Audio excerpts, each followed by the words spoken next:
Hello mga friendship! Kamusta na ba tayo ngayon dito sa Pilipinas? Ayan, nako, mga friendship, pinabahan na naman tayo. Ulan na naman ang ulan. Talaga naman, oo. Ay, nako, eto na ba ang sinasabi ng ating mga relihiyosong mga pantas, no? Eto na ba ang katapusan daw ng mundo? Nakakatakot. Okay, well, maganda ang topic natin ngayon, ang ating mga comment, di ba? Pero bago po muna, hayaan nyo munang bumati ako ng isang magandang araw sa ating mga kababayang Pilipino. Alright? Maayong buntag dyan sa Kabisayaan. And of course, naimbag nga aldaw kada kayo. Amen. Mula sur hanggang Ilocos Norte. And mayad nga adlaw kanindong tanan mga kaiban ug mga tangay. Diyan naman sa Palawan, Puerto Princesa City. Diba? Kung sino pang nakapunta na dyan sa El Nido, nako, ang ating second Boracay of Philippines. Napakaganda ho dyan. Kaya pumunta na ho kayo dahil summer na naman. Pa-Disyembre, masarap pong maligo sa dagat. Alright, mga friendship. And syempre, Assalamualaikum yaum Sayyid para sa ating mga kababayang Muslim. And wo morokochou na tagimasu.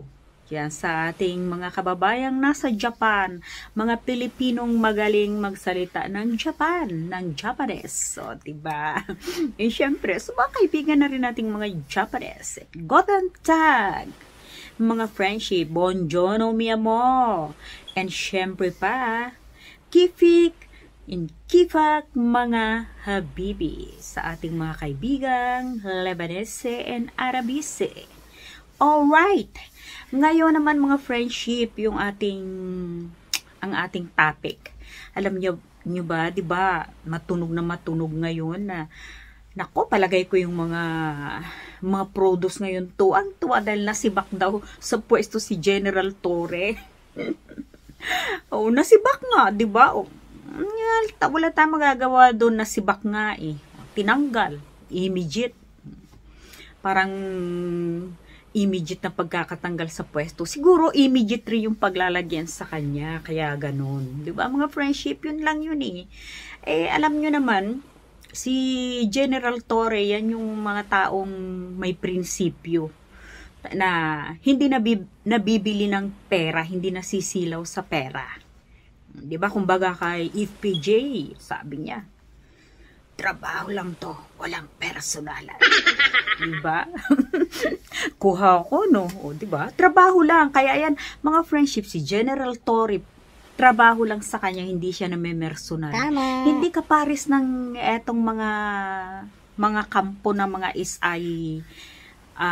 HITS. Mga kampo niyan talagang sa kanila personalan.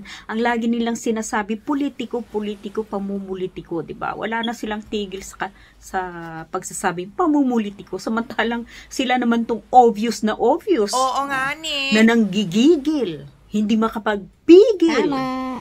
'Di ba? Hindi makapagpigil, lalo na kapag wala na sa mga pwesto. Nako, talaga namang nagpapanik. Kanya sila katitindi. Ngayon, mga friendship, kayo ba naniniwala na si General Torre may kasalanan? Kasi umabuso daw kung ano-anong sinasabi nila, no? Kaya raw tinanggal, kaya raw sinibak, ganun.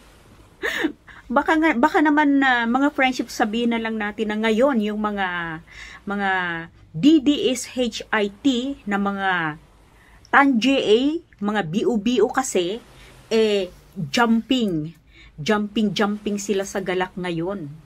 'Di ba?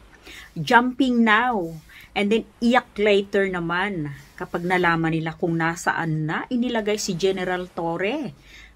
Iiyak uusok ang kanilang mga tenga sa galit. 'Di ba? Ngayon tuwan-tuwa sila. Akala piyesta sila ngayon. Akala nila kasi talagang Nasibak na nga. O, tingnan na lang natin, abangan natin susunod na kabanata. Alam nyo si General Torre, mga friendship, yan ang isa sa mga nanunungkulan sa ating bayan na hindi dapat mawawala. Kasi, kumbaga, nag-iisa yan yung mga ganyang klaseng tao. So, 100%, baka 5% lang yung mga kaparis niya, di ba?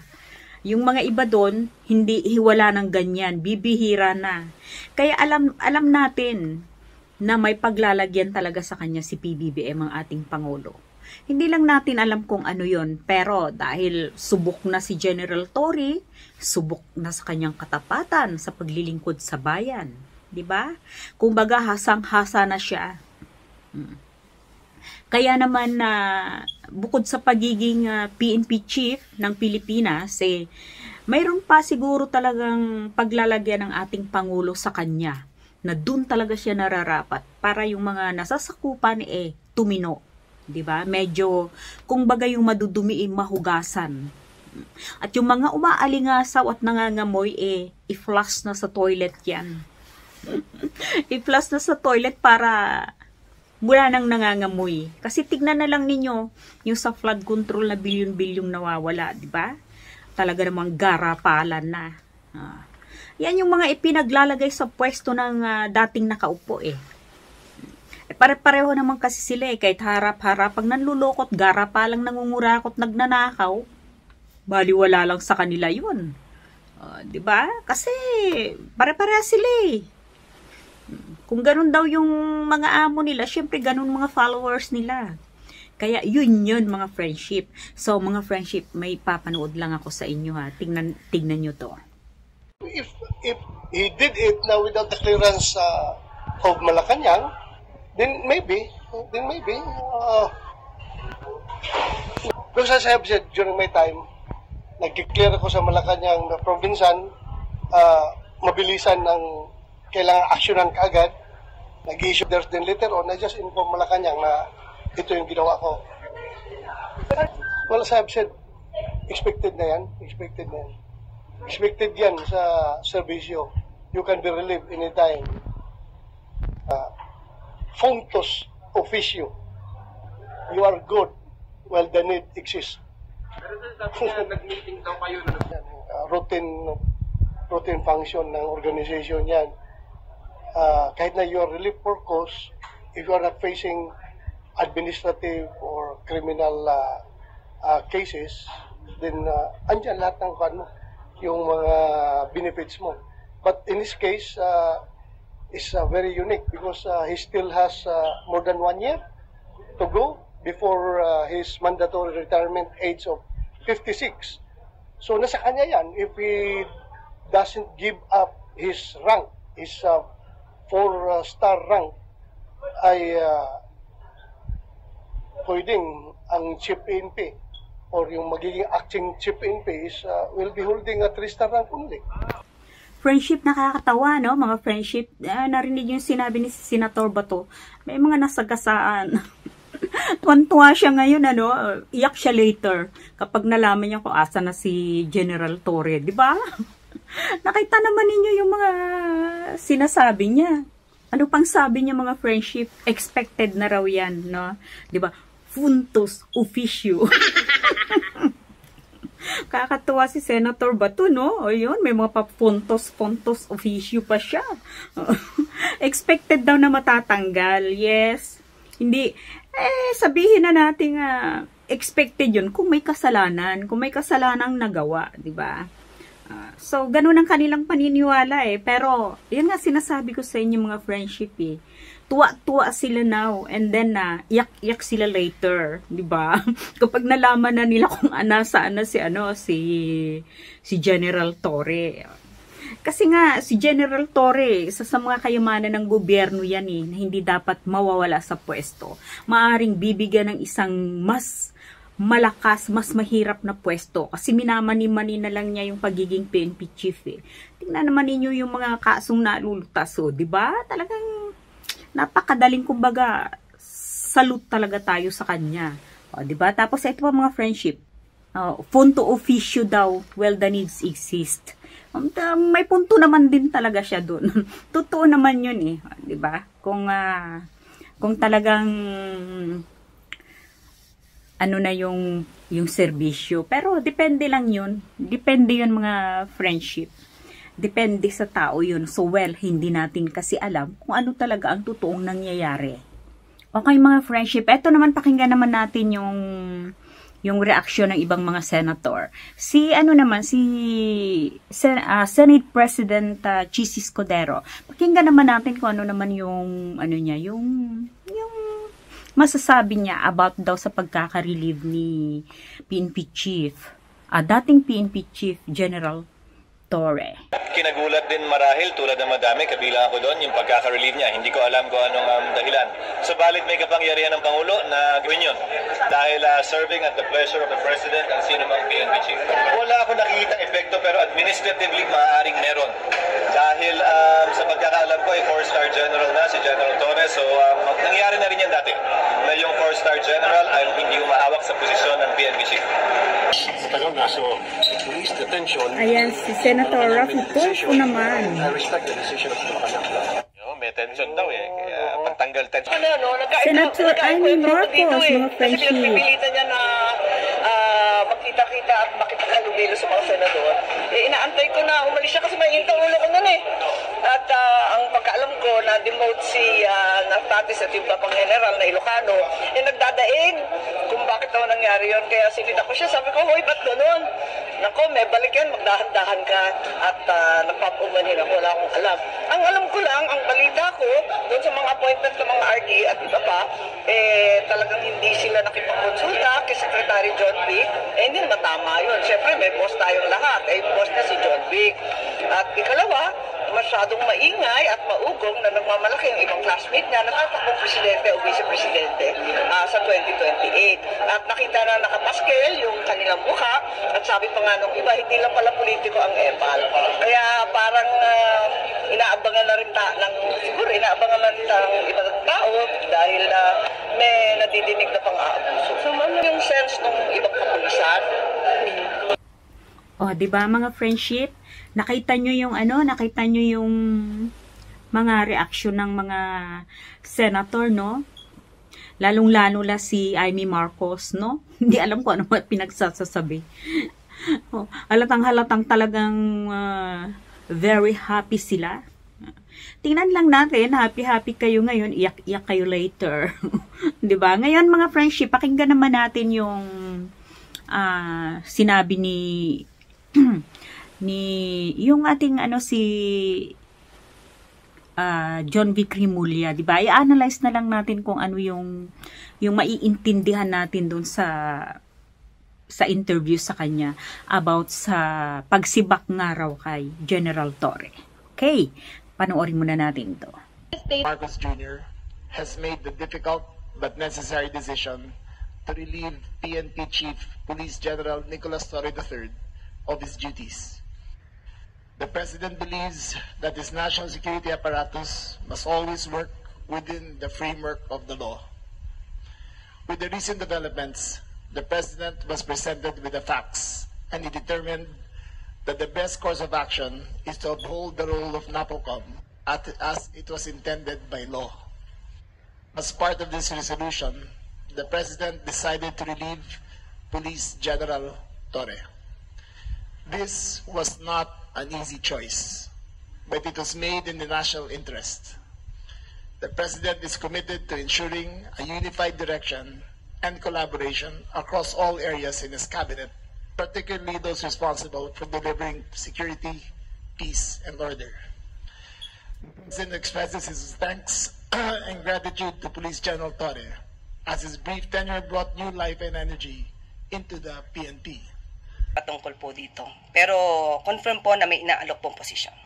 Siguro ang pagkakasabi ni Secretary John V. Rimulya kahapon at mayroon mga issues na hindi na pagkasunduan at we just have to respect the wisdom of the President on this matter.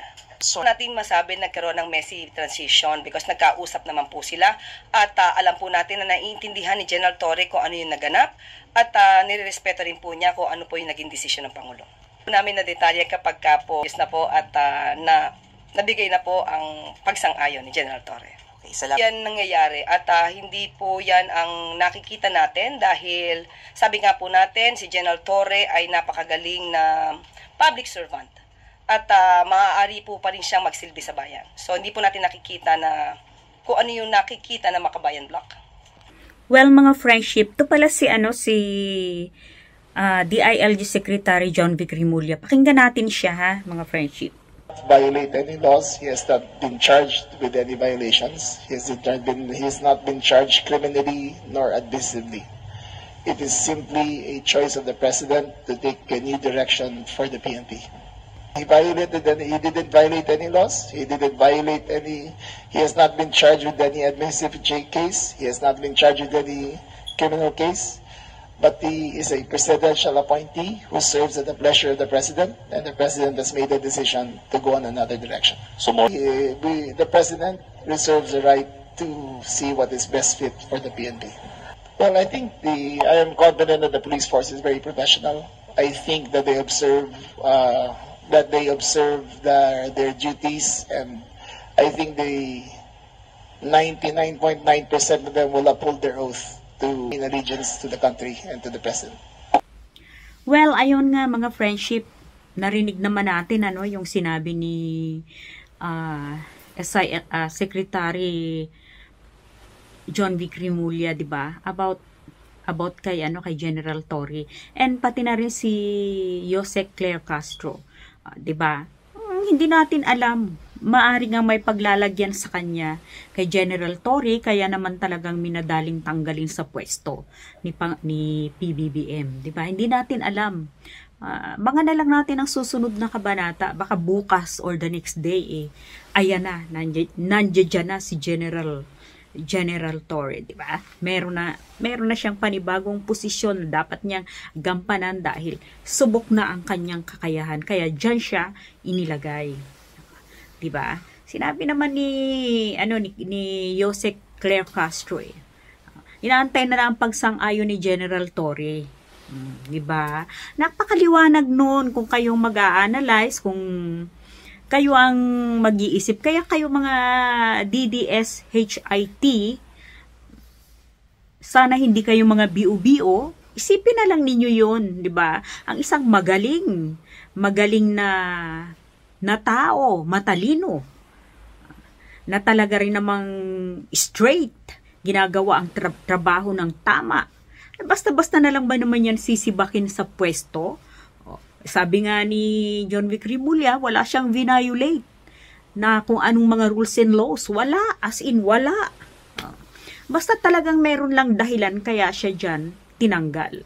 So may dahilan para siguro ilalagay siya sa isang mas magandang pwesto. Tama. Diba? Ganun lang yun. Kaya yung mga tuwan-tuwa sila ngayon, yung mga produce, wala silang ibang pinag-uusapan kundi si General Torre. Diba? Mga produce, huwag kayong mag-alala. Iiyak kayo. Matuwa kayo ngayon, pero iiyak kayo next time. Sa susunod na malalaman niyo kung nasa na si General Torre. Baka naman kung ano-ano na naman ang sasabihin ninyo. Sa bagay, diyan man kayo magagaling. Pare sa mga amo nyo, ang gagaling gumawa ng mga fake news. Diba? Ayan na nga mga kababayan. Sabi pa ni Senate President Escudero. Di ba? Mga kababayan, ayan na nga ang sinasabi ko. Kaya nga walang masabi. Kaya nga wala talaga tayong masasabi kay General Torre. Talagang saludo kami sa iyo, General Torre. And kung ano man po ang balak ng ating presidente sa inyo, alam namin makakatulong sa sambayan ng Pilipino at sa bansang Pilipinas yan. Dahil kami po ay talagang may tiwala sa inyo, sa kakayahan ninyo. Alam namin makakaya ninyo yan. Saan man ho kayo ilagay ni ni Presidente, saan hong pwesto kayo ilagay, kayang-kaya nyo ho yan. Alam ho namin yan. Dahil talagang magaling at matalino talaga kayo, General Torre. We know, we knew it. Diba? Kaya nga tingnan naman ninyo si John Vic Rimulya at si Yossi Claire Castro. Talagang ano lang sila. Very calm lang sila. Diba? Very cool. Hindi kaparis itong iba na talagang na tuwan-tuwa, iba naman nagpapanik. Gano'n naman ho talaga ang kalakaran sa mundo ngayon di ba? Kaya makinig na lang tayo, then magbigay na lang tayo ng opinion natin.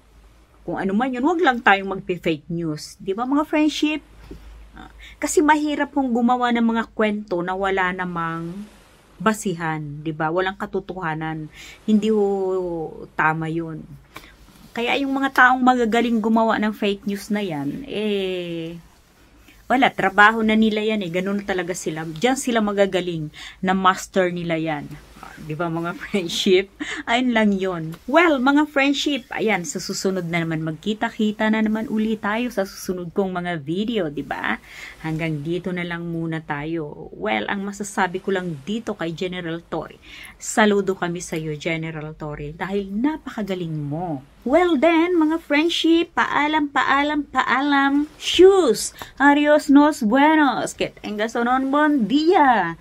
And oribor mesames! Sayonara! Okay, maalas salawidam! And arabaratichi! Bye mga friendship! I'll see you next time. Don't forget to subscribe, likes, and drop your comment. And pindutin nyo na rin ang bell para lagi kayong updated sa susunod nating mga video. Bye!